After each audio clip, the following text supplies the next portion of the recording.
Ahí empieza, ¿ok? Cuando te diga pausa, le pones pausa. Bueno.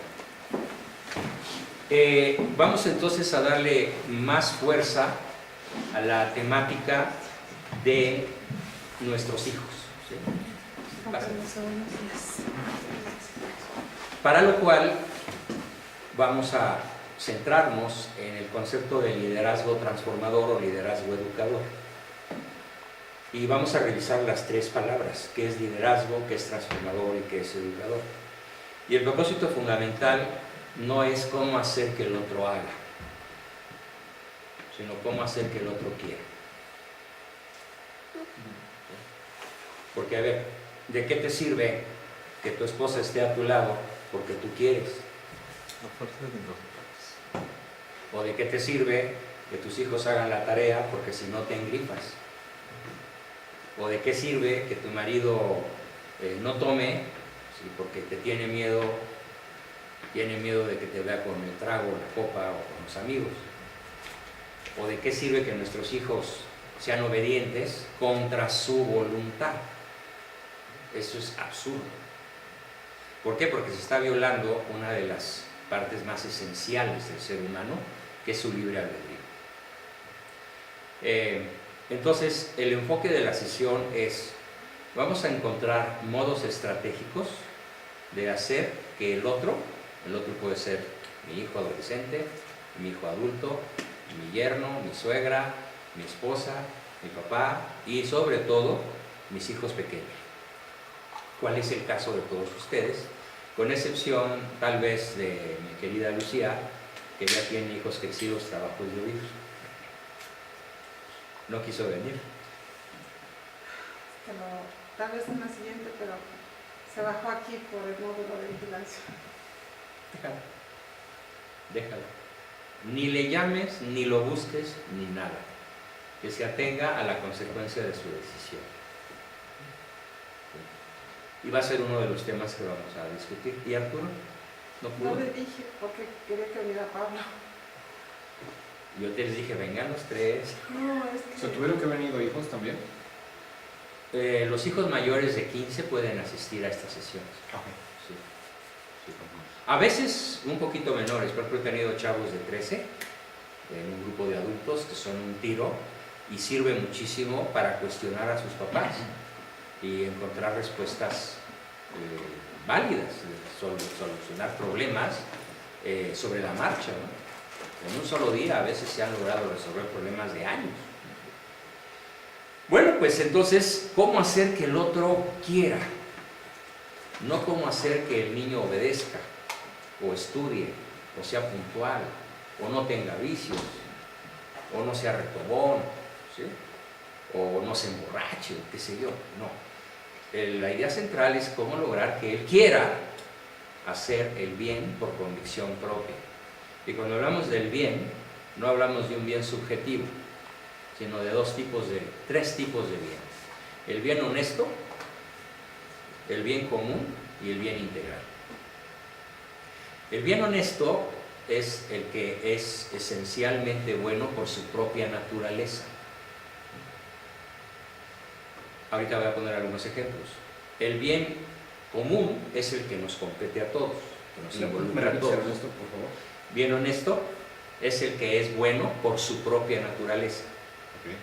¿Como en sí mismo? Por sí mismo, eso es lo honesto. Por ejemplo, una mujer o un varón, ¿sí? Tú puedes contemplar a esa mujer por sus características secundarias, externas, no intrínsecas. Altura, belleza, color de ojos, forma corporal. Y si tú la ves desde ese punto de vista, no la estás viendo en su esencia. La estás viendo como un bien deleitable. Yo diría ensabanable, besable y atrapable, ¿no? Entonces, eso no es un bien honesto. Ejemplo, la comida.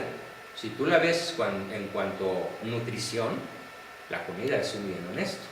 Pero si tú la ves en cuanto póngale lo sabroso, deja de ser honesto y se convierte en deleitable. La inmensa mayoría de los problemas que hoy tenemos en la sociedad, bueno, siempre, como decía muy adecuadamente Benjamín, desde que el hombre es hombre, El problema es cuál bien eliges. El bien honesto, el bien útil, dinero, poder, fama, honores, o el bien deleitable, placeres sobre todo, ¿no? Entonces, lo que pretendemos en la educación es lograr que nuestros hijos, que nuestros educandos o que nuestros seres queridos elijan voluntariamente el bien honesto.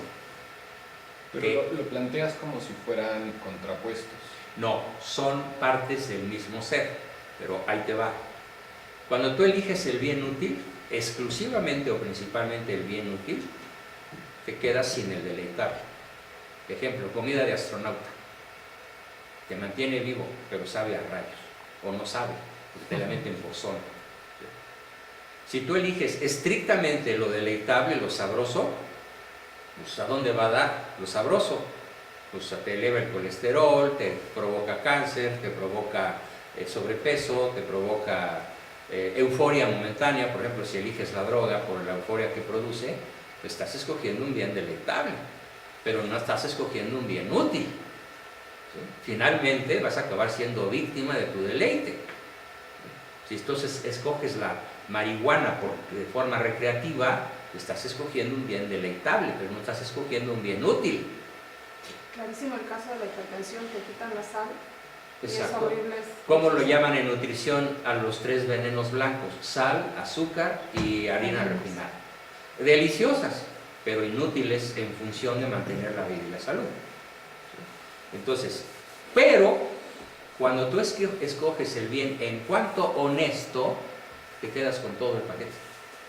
Te quedas con lo útil y te quedas con lo deleitable. Entonces, si tú escoges un bien honesto, es útil y es deleitable. Si tú escoges un bien en tanto útil, no necesariamente es honesto y no necesariamente es deleitable, todo el tiempo. Finalmente, tu elección tiene un error oculto y tan profundo que incluso puede tardar varios años en manifestarse. Por ejemplo, una persona elige un modo de vida deshonesto y empieza a robar dinero y logra robar dinero mediante tácticas inteligentes, y como aquel héroe de la película Atrápame si puedes, que dura muchos años haciendo fraudes extraordinarios y muy bien hechos, y un día alguien lo atrapa, alguien más listo que él, ¿no? Ahora es asesor del FBI, pero así tuvo que pagar su culpa, ¿no? Y no está libre, está preso, pero es un asesor bien pagado del FBI para combatir fraudes bancarios. Pues él, cuando le preguntan, ¿y por qué lo hiciste? Pues porque pude, porque puedo. Él es, ¿qué tipo de bien escogió? Creo que duró su carrera unos 20 y tantos años, ¿verdad? Sí. Hasta que lo pescaron. Entonces, no necesariamente lo que ahorita estás eligiendo, no necesariamente lo que ahorita nuestros hijos están eligiendo, derivado de nuestro estilo de mando en el hogar, es lo mejor. No necesariamente es lo mejor.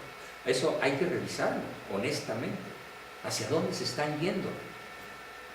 Una de las cosas que a mí más me preocupa como líder de salud mental es que la inmensa mayoría de nuestros chavos, de todas las edades, optan por lo deleitable en primer lugar. Porque es divertido, porque está padrísimo, porque está Coldplay, porque está brutal, porque está guau, porque las expresiones coloquiales son interminables. Cool. ¿No? Y las expresiones vulgares también, a toda madre, de pelos, en fin, ¿no? Entonces, cuando una persona no sabe que elegir el bien útil le va a costar los otros dos, cuando una personita no sabe que elegir lo deleitable le va a costar los otros dos, por su propia elección o por su propia ignorancia, él no sabe, nadie se lo ha explicado. Lo único que sabe es está padrísimo, a toda madre, increíble, wow. Y por ahí sí. Entonces, ¿cómo vamos a solucionar el problema? El problema es cuando queda resuelto, cuando el niño o yo o quien sea aprendemos a escoger el bien honesto. Y además es común, lo es para todos y además es integral. Es bien desde todos los puntos de vista. Ecológico, biológico, psicológico, social y espiritual. Entonces, ese es el centro de la sesión de hoy. ¿Cómo hacerle para que los demás que están bajo nuestra autoridad, bajo nuestra responsabilidad, quieran elegir a tiempo, de modo habitual, de modo coherente, de modo permanente, ¿sí? Aunque sea difícil, sobre todo en el entorno en el que estamos, elegir el bien honesto que se lleva consigo lo útil y lo deleitable de modo invariable. Es otra regla de la filosofía. Si escoges lo honesto, escoges a la vez lo útil y lo deleitable. Te quedas con el paquete completo. Pero si escoges nada más lo útil, pierdes los otros dos tarde o temprano. Si escoges solo lo útil, pierdes los otros dos tarde o temprano. A veces 25 años, ¿no? Entonces, el problema de la educación consiste en forjar voluntades adheridas al bien honesto. ¿Cómo le hacemos? Es un reto terrible, porque los niños no traen las reglas escritas, no vienen de París y en las patas la cigüeña trae su manual, ¿no? Eso es una de las materias en donde me ha llevado mi profesión, porque desde hace 54 años que empecé con esto, debido a la educación que yo mismo recibí, basada en este concepto, lo importante no es que hagas, Juan. Lo importante es que quieras optar por el bien. Eso es lo único que te va a dar la felicidad, la salud, la alegría de vivir y sobre todo felicidad, larga vida y salud. Entonces, bajo este tenor, vamos a comenzar por revisar los fundamentos de la estrategia. Hay un fundamento gigantesco que es válido para todo ser humano, que se llama egoestado. Así como todo ser humano es al menos potencialmente libre e inteligente, y todo ser humano tiene ADN, y todo ser humano tiene un papá y una mamá, y todo ser humano potencialmente puede tener descendencia, aunque algunos no la puedan tener actualmente, potencialmente al menos sí. Entonces, hay una cosa que todos los seres humanos tenemos sin excepción, por el solo hecho de ser humanos. Voy a poner un ejemplo. Para que un triángulo sea triángulo, ¿qué necesita? Tres lados. Y otra característica, que sus ángulos internos sumen 180 grados. Porque si no suman 180 grados, no es triángulo. Y que sus ángulos externos sumen 360 grados. Si no, no es triángulo. El agua, ¿qué necesita para hacer agua? Pues H2O, si no, sepa Dios que sea. Nunca pasé bien la materia de química, por cierto, ¿no? Entonces, ¿qué necesita un ser humano o cuál es la característica esencial de un ser humano en términos de relación interpersonal? Hay tres maneras mediante las cuales todo ser humano se puede relacionar. Solo hay tres, no hay 4, ni 5, ni 50. Hay tres básicas, de las cuales se van a derivar, cuando menos otras 10. Pero vamos a ver las primeras tres. Las primeras tres las vamos a sacar haciendo un pequeño ejercicio, que consiste en lo siguiente, pónganse truchas. Yo voy a decir unas palabras, y cuando una de las palabras que yo diga no vaya de acuerdo con el paquete que dije, por ejemplo, si yo digo plátano, naranja, manzana, melón, sandía, pata de palo, pues la última no va, ¿no? Porque no es una fruta. ¿Listos? Bien. Mandar, gobernar, dirigir, imponer, ordenar, amar. Esa no va. ¿Por qué no va? A ver, José Luis. ¿Por qué no va a amar entre las otras 6 o 7? Porque bueno, es un concepto diferente, ¿no? ¿Dónde está la diferencia? A ver quién me la dice. Bueno, yo la pongo. Cuando uno impone, manda o lo que sea, no necesariamente tiene que haber amor, pero pues... Es cierto, tu observación es correcta, pero esa no es la razón de la diferencia. La razón de la diferencia es que las primeras 6 palabras que dije, todas implican autoridad. ordenar, gobernar, mandar, imponer, dirigir, ¿sí? Todas implican autoridad. La palabra amar no implica autoridad, ¿sí? O se puede decir, tú me amas porque yo lo digo, o mía o de la tumba fría. Digo, sí lo puedes decir, pero ¿cuál es el resultado, no? Entonces, la palabra amar no entra en las otras anteriores, y podrían haber sido 500, o tal vez 200 nada más, no lo sé, pero un enorme número de palabras en todas las lenguas del mundo, sánscrito, suajili, lenguas muertas, lenguas modernas, lenguas caídas en desuso, o incluso en lenguas indígenas, que las hablan pequeñas etnias perdidas en el valle de no sé dónde, ¿no? Todas las lenguas del mundo tienen verbos, sustantivos y adjetivos que implican autoridad. Todas las palabras que implican autoridad, sean en verbo, terminación artertir, ¿no? Sean sustantivos, que van precedidos por el, la, los, lo, ¿no? O adjetivos, que son los atributos del sustantivo, en buen castellano o en buen inglés, da igual. Todas esas palabras que implican autoridad van a formar el primero, que se llama egoestado. El primer egoestado está formado por todas las palabras que implican autoridad, por todas las acciones que implican autoridad, y por todos los adjetivos y los sustantivos y los derivados circunstanciales, o los complementos, que se dice en castellano, complemento de la oración, que implican autoridad. A ver, entonces ahorita el primer ejercicio en el cual sí quiero que todos participen es: ¿qué hicieron hoy desde ese ego estado que implica autoridad? ¿Qué hicieron? ¿Qué dijeron? ¿Qué pensaron? ¿Qué decidieron? ¿Qué implica autoridad?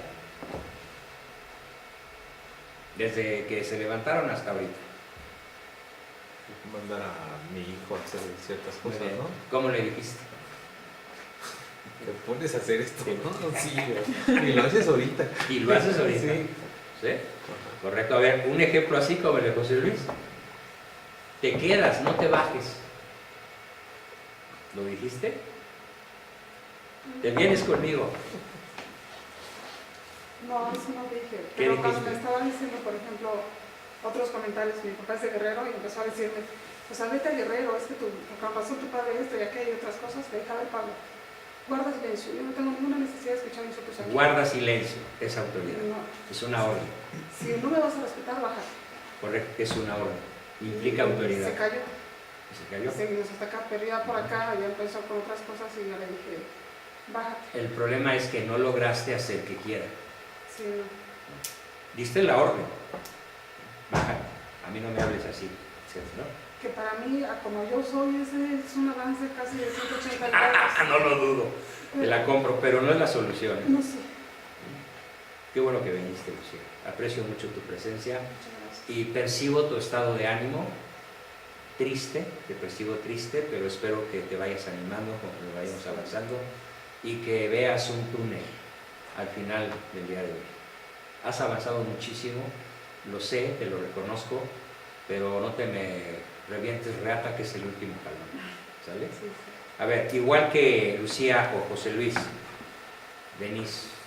Pues no recuerdo las palabras, pero sí di órdenes. Diste 10. órdenes. Como 10 órdenes. De esas 10 órdenes, ¿como cuántas fueron obedecidas? 5. 5, la mitad. No es satisfactorio. No. ¿Y tú, Lisette? Ahorita pensando de las órdenes que di, mientras no lleguen los abuelos no pueden usar la estufa. Ahí está, muy bien. No pueden usar la estufa, así que comen frutas, se sirven un cereal, se hacen un sándwich, pero la estufa, si no está tu abuela, no pueden prender. Ujú. Así como algo muy claro. Muy bien. Orden. Orden.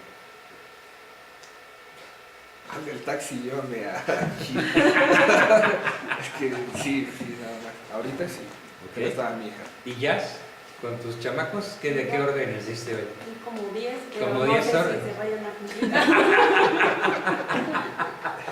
Es justo el tema de hoy. Hay que lograr que quieran cumplir. Ay, también le dije a mi hijo, cuando llegues a la gimnasia en Uber me avisas, hijo, avísame, que me quedo Exacto. preocupada. Además, no fíjate me el dedo. avisó, no me avisó. No me avisó. ¿No? Entonces, no solo son palabras, El son dedo. gestos. Sí, también. ¿Y cómo lo ¿Y decimos? cómo lo decimos? Sí. Todo eso se llama egoestado X. No voy a decir su nombre todavía. A ver, vamos a un segundo egoestado.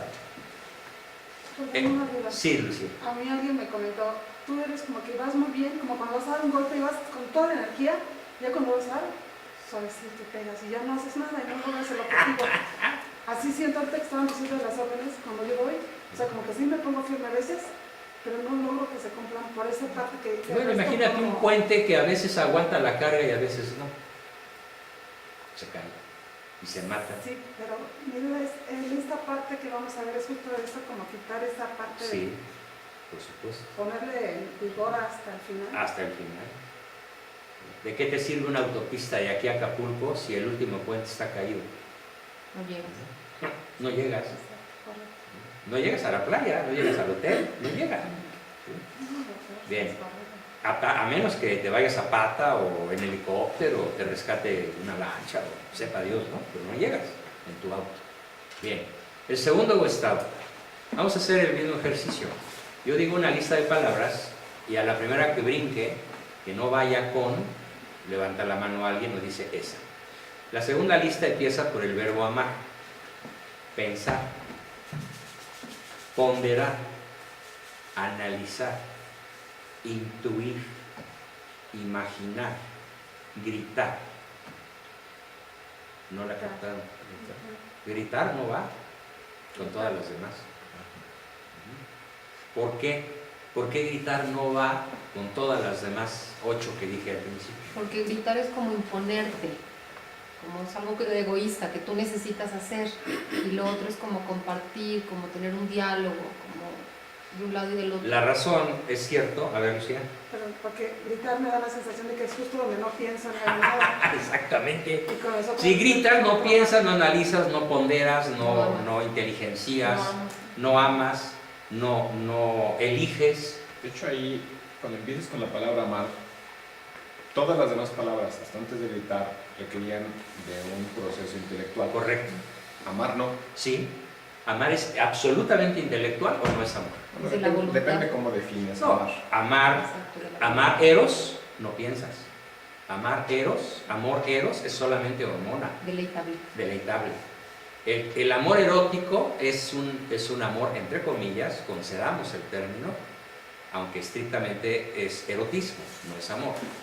Y ahí funciona la hormona, y la hormona mata la neurona en la parte erótica. Incluso los psiquiatras y psicólogos conocemos muy bien un estado que nos ha pasado a todos. Alterado estamos de aquí, conciencia. que se llama acaticia. La acaticia se define como la suspensión transitoria del juicio racional y en términos populares se llama estar enamorado. Pues cuando estás enamorado no amas porque no conoces al objeto de tu amor. Estar enamorado es la garantía de estar al lado de un desconocido. Cuando le bajas 3 rayitas al enamoramiento y le subes 3 rayitas al arte de pensar y conocer, te das cuenta de que más se vale salir corriendo. Pero ¿qué tal si ya estás casado? Ya. ¿Cuántas veces pasa eso? N veces.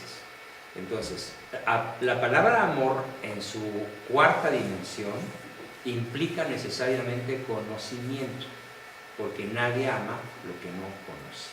Pero puedes definir amor. O sea, definiste que no es, pero no definiste que sí es. Sí, bueno, lo podemos ver al ratito en el tema que está contemplado. Está por salir en el transcurso del día el concepto de amor desde 4 puntos de vista complementarios, no opositores. No se contrapone el amor erótico al amor de amistad, al amor de afiliación y al amor ágape, que son los 4 niveles del amor. Ágape puede incluir filia, storge, que es amistad, y eros. Pero eros por sí mismo no incluye los otros 3. Entonces tú puedes estar súper enamorado sin conocer a la persona de la cual estás enamorado. ¿De qué estás enamorado? De la percepción, pero no de la realidad. Por eso dice el dicho, el que a bonito ama, el que a feo ama, bonito le parece, ¿no? Bien, lo vemos. Entonces, en un segundo estado, es todo aquel ego estado que implica racionalidad, inteligencia, que implica juicio y raciocinio, a diferencia del primer ego estado que implica únicamente autoridad. ¿Cuál es la manera más frecuente con la cual se relacionan ustedes entre sí? Pareja, pareja, pareja, pareja. Todos tenemos pareja, esposa, novia, en fin, una pareja. ¿Cuál es el ego estado con el que con más frecuencia nos relacionamos con la pareja? ¿Y cuál es el ego estado con el que más frecuencia también nos relacionamos con nuestros hijos? ¿Cuál predomina? ¿El primero, en donde hay puros verbos que implican autoridad? ¿O el segundo, en donde hay puros verbos que implican inteligencia, razón y lucidez? ¿Cuál es más frecuente? Hagan su autocrítica. ¿Qué usas más, Yas? Pues yo creo que de mandar y eso. ¿La autoridad?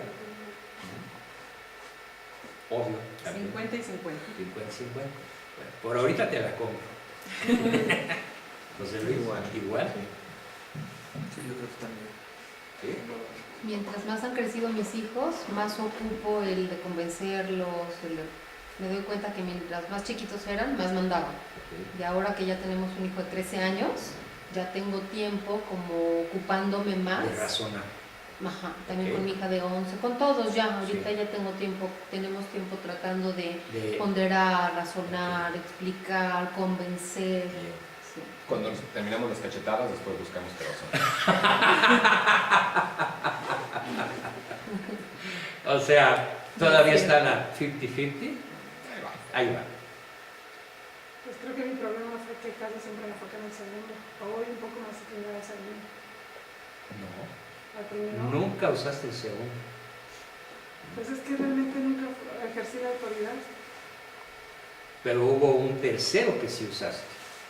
Ay, no, no conozco. Ahí va. El tercero. El primero es todo lo que implica autoridad. El segundo es todo lo que implica inteligencia y razonabilidad.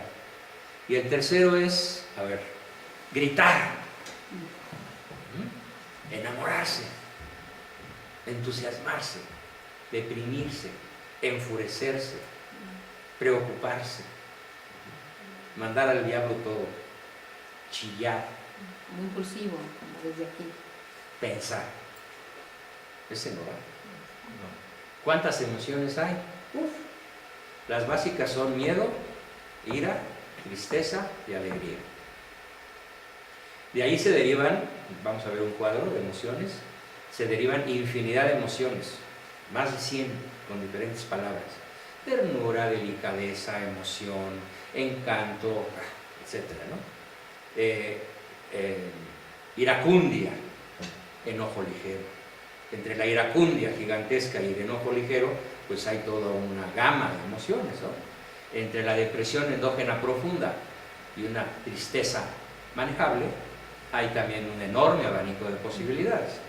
Entre la euforia desbordante en la final del fútbol de Rusia, México 4, Rusia 0, esa euforia desbordante que va a ocurrir si eso ocurre, y una alegría serena, también hay una enorme gama de posibilidades. Bien, entonces, las emociones no son el mismo estado que las razones o la inteligencia.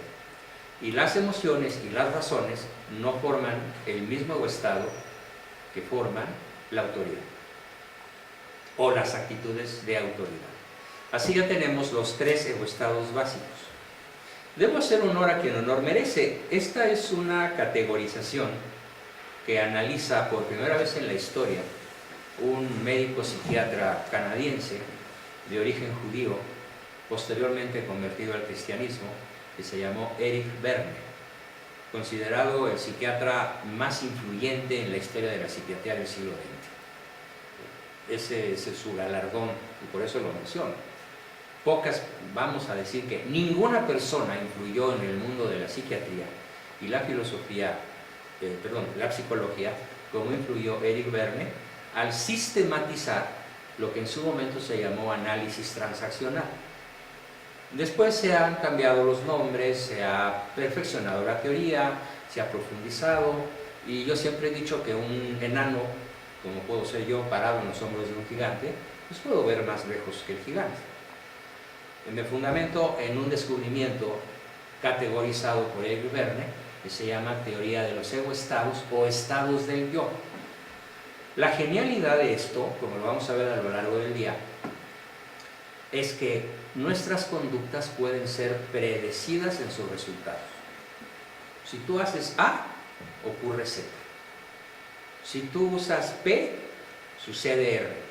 Si tú usas I, sucede O. ¿Sí? Por poner ejemplos matemáticos que ahorita vamos a traducirlos a conductas. La primera gran ganancia que yo les quiero aportar, entonces, es la predecibilidad de nuestras conductas en el efecto que van a hacer en los demás, principalmente en nuestros hijos. Yo quiero que hoy en la tarde se lleven esa herramienta formidable, la predecibilidad de sus acciones sobre los seres que más les importan. La segunda aportación de Eric Verne, y que yo he perfeccionado muchísimo, porque obviamente en la década de los 60 no había la tecnología, los conocimientos psiquiátricos, los conocimientos de orden endocrinológico que ahora tenemos. La endocrinología ha hecho progresos gigantescos en los últimos 5 años, y en la época de Verne, pues sí se sabían muchas cosas, pero vamos a decir que él estaba en pañales respecto de lo que hoy se sabe, ¿no? Entonces, sí, estamos hablando de 40 más 17, 57 años, ¿no? Entonces, la segunda gran aportación es que podemos modificar nuestras conductas con advertencia intencional.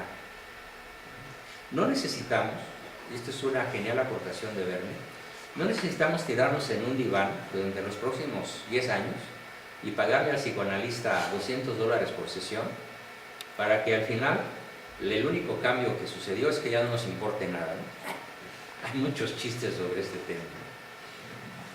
No, de lo que se trata es de que ustedes a voluntad puedan modificar su propio comportamiento de manera plenamente advertida, con plena advertencia, con pleno conocimiento, modifican el comportamiento propio y por ende van a modificar el comportamiento ajeno, si quieren.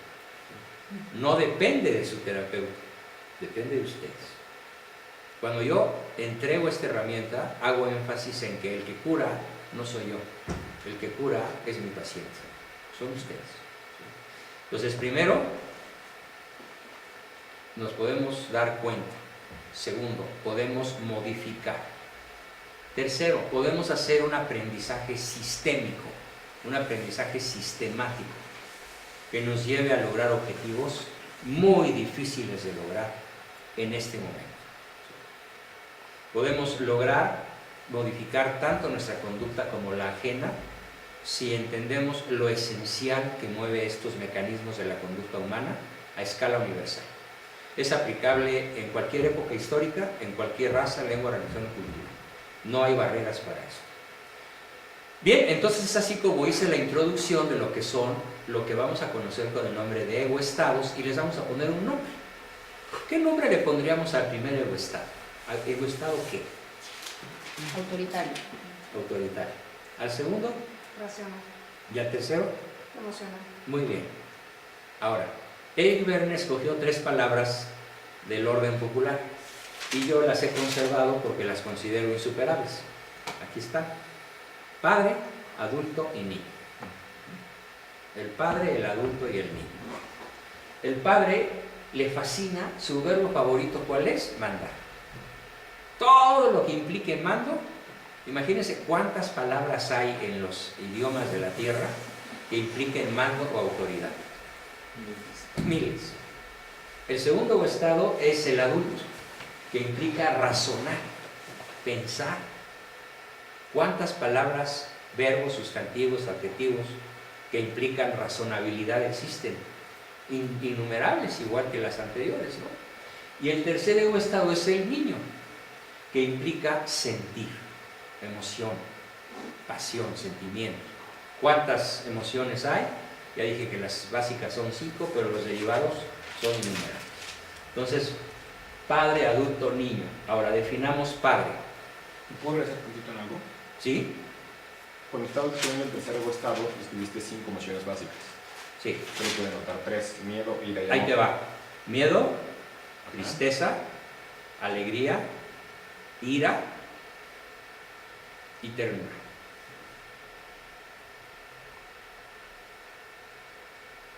Pues amor no es. No. La ternura no necesariamente implica amor, pero el amor necesariamente sí implica ternura. La prostituta puede ser muy tierna con su cliente y no lo ama, ¿no? O al revés, el cliente puede ser muy tierno con la prostituta y no la ama. Pero si alguien ama y pretende amar y no ser tierno, no sabe amar. De hecho, para una mujer el afrodisíaco principal se llama ternura. En todas las razas. Bueno, volviendo al punto. Padre, definamos padre, no es un señor con hijos. No eres tú, José Luis o Benjamín. Por padre vamos a entender una persona de cualquier edad, hombre o mujer, homosexual, lesbiana, transexual, bisexual, lo que quieran, un ser humano, no importa aquí lengua, raza, religión, cultura, edad, tamaño, color, no. Una persona que ejerce autoridad sobre otro. Ese es el padre. El que ejerce o intenta ejercer autoridad sobre otro, aun cuando no lo logre. ¿Sí? Como por ejemplo 5 de 10, ¿no? 5 de 10. ¿En qué estado estuviste cuando diste las órdenes? En el estado padre. ¿Cuál fue el resultado? Poco eficaz y poco eficiente. Bien, pero el egoestado que usaste 10 veces, u 8 o 12 a lo mejor, fue el padre. Entonces, el padre es todo ser humano que usa la autoridad en su relación con otro. Entonces, ¿puede un niño de 3 años usar su padre con sus padres? Sí. Pero clarísimamente. No. ¿Sí? Ven, dame, quiero. ¿Sí? Hoy los niños mandan. ¿Y de qué forma? Cuando yo era niño, los papás nos infundían un cierto temor reverencial. Hoy los que infunden temor reverencial son los niños. Tienen el mando, tienen el poder. Y muchas veces se hace lo que ellos quieren, porque quieren. Y además porque pueden. Bien, ese es el primer egoestado. Definamos el segundo, adulto. El adulto no es un mayor de 18.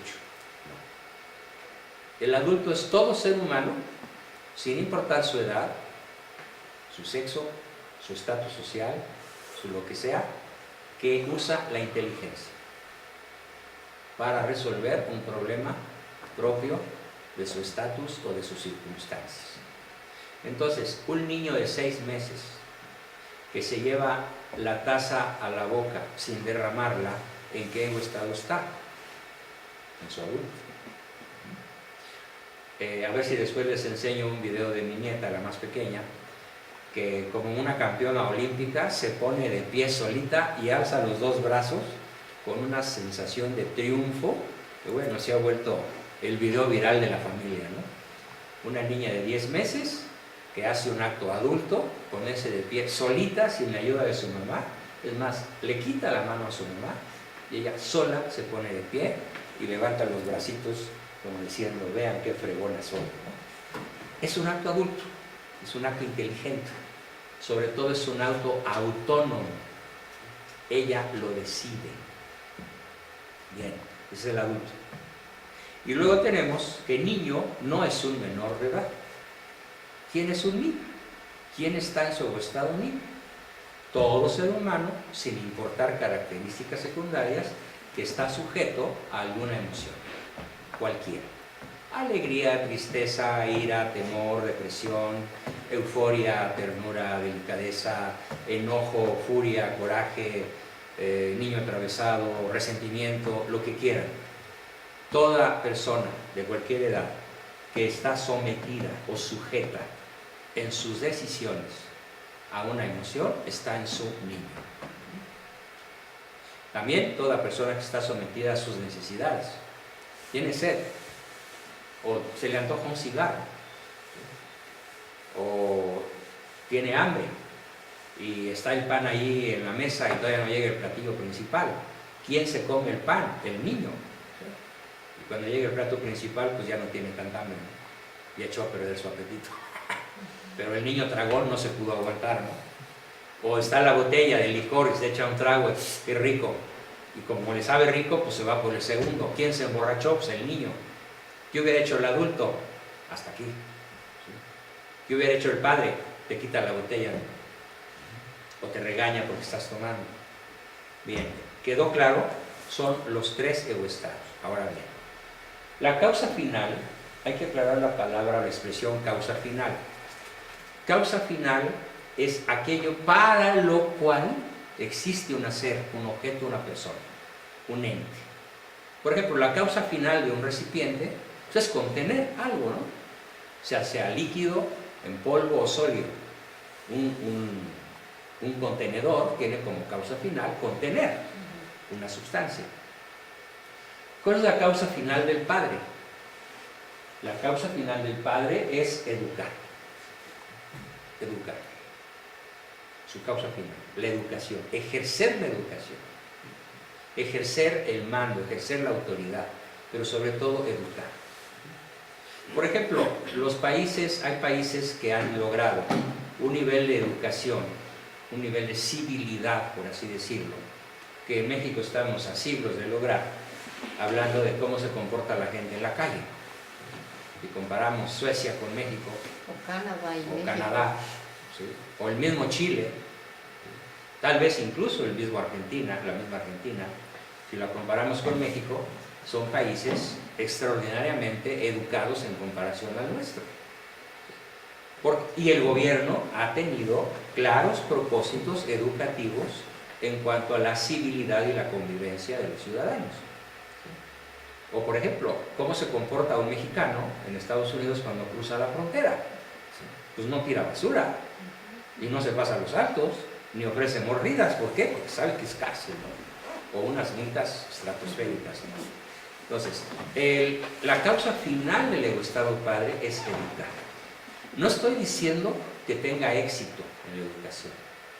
No estoy diciendo que el egoestado padre por sí solo, entendido como egoestado, pueda lograr el fin que se propone. Aplican restricciones, obviamente. Las vamos a analizar. ¿Cuál es la causa final del adulto? Su verbo es razonar.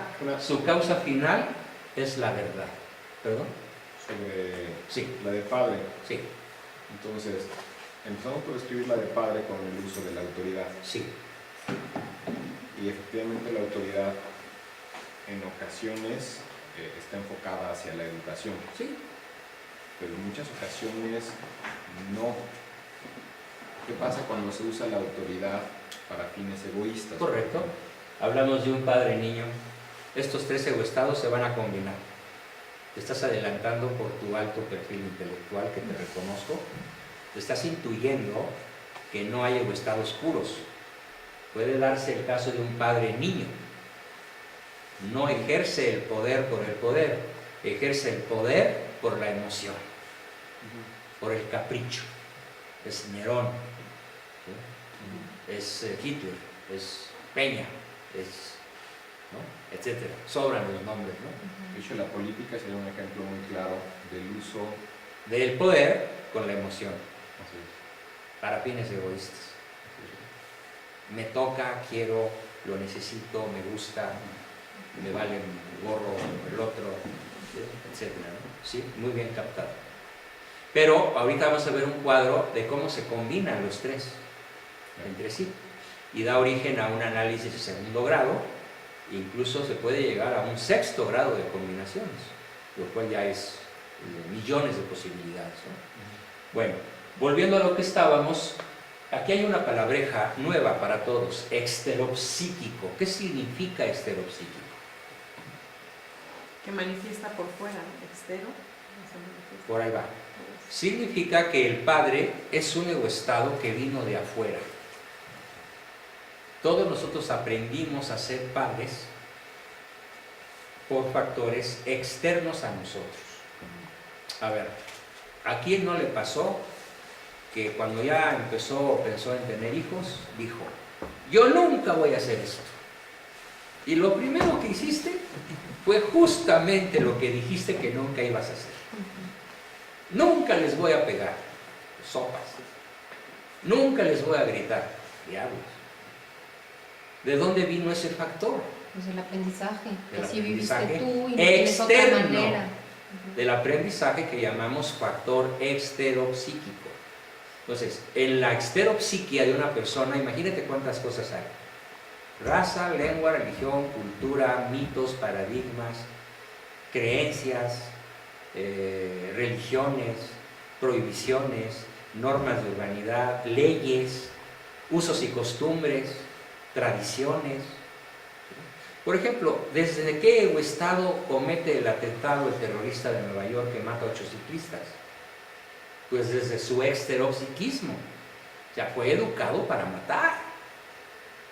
¿Por qué? Todo árabe islámico piensa, y aquí me lo han dicho varios en la cuadra, aquí Ya tenemos hacemos algunos, favor.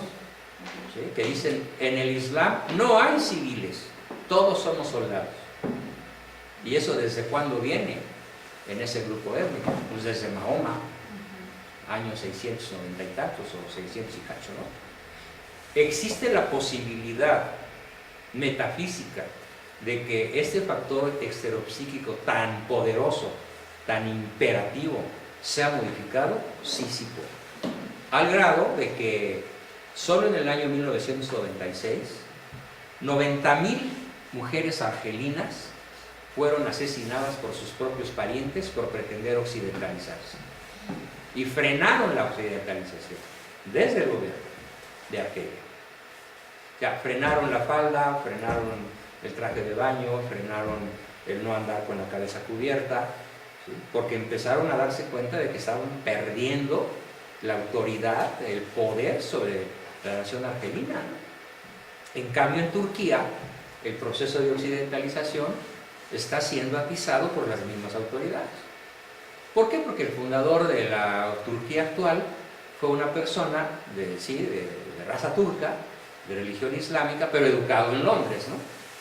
Educado en países extranjeros, y él dice, yo quiero para mi pueblo las enormes ventajas de no ser tan radicales como lo son en el norte de África, ¿no? O en el Medio Oriente.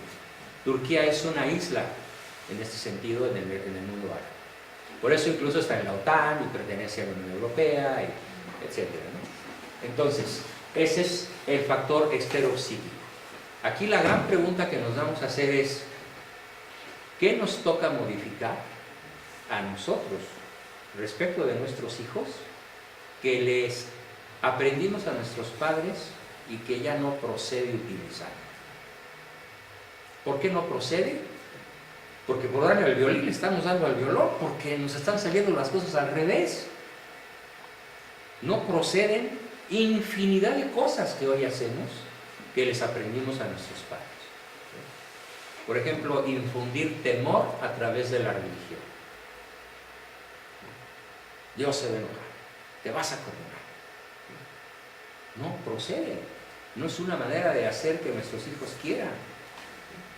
Todo es pecado, todo es malo, ¿no? Son factores exteropsíquicos muy poderosos en la sociedad mexicana, pero que están realmente contrarios al objetivo mismo de la educación, que es hacer que quiera, no hacer que obedezca, sino hacer que quiera obedecer, o hacer que quiera dejarse guiar. Bueno, luego tenemos una palabra nueva aquí también, que es que la educación, el adulto razona. ¿Cuál es la causa final del adulto? Causa final del adulto: el conocimiento de la verdad. Ahora, ¿qué es verdad? Hay 3 formas de decir verdad. Al estilo Niurka, es mi verdad. Y así siempre lo choteo, porque pues, ella muy sinceramente es mi verdad. eso se llama verdad subjetiva o verdad moral. Subjetiva porque está en el sujeto, moral porque eso guía su conducta. Él se guía por lo que cree, aunque sea un error. Entonces, la moral subjetiva del terrorista de Nueva York, pues ¿dónde está? ¿En la raza humana? No, está en su cultura, está en él. Nada más en los que piensan y han sido troquelados como él.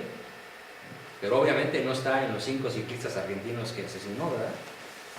Bien, entonces, la búsqueda de la verdad no concluye con ser honesto contigo mismo. El adulto no se conforma con lo que él piensa o cree. El adulto, por ser adulto y ser inteligente, busca lo que llamamos verdad ontológica. Es lo que primero plantea Aristóteles. La verdad en sí, que tiene 3 rasgos. Es anterior a ti, es superior a ti y es independiente de ti. Anterior a ti. Tú todavía no existías y ya era. 2, superior a ti. Hay que hacer un esfuerzo por alcanzarlo. Y 3, independiente de ti. Digamos que a la verdad le importa a un soberano cacahuate, ¿qué pienses tú? Ella es. Entonces, ¿qué busca el adulto? La verdad, no su verdad. Ese es del niño. El adulto busca la verdad ontológica. Va a ser una búsqueda interminable que va a durar toda su vida. ¿Por qué? Porque la verdad, aun siendo absoluta, el conocimiento que tenemos de ella es relativo. Repito el concepto. La verdad en sí misma es absoluta. Esto es lo que es, pésele a quien le pese. Lo que es, pésele a quien le pese. Pero, ¿qué creemos nosotros que esto es? Puede ser tan personal y tan individual y tan subjetivo como la imaginación de cada quien. El adulto no ceja en su empeño, pero parte de esa base. Yo sé que no sé. En cambio, el padre no sabe que no sabe. Y el niño tampoco sabe que no sabe. Pero los dos creen saber y se convierten en una amenaza transcontinental para todos los que los rodean. Son fuentes de destrucción. Creer algo que no es cierto.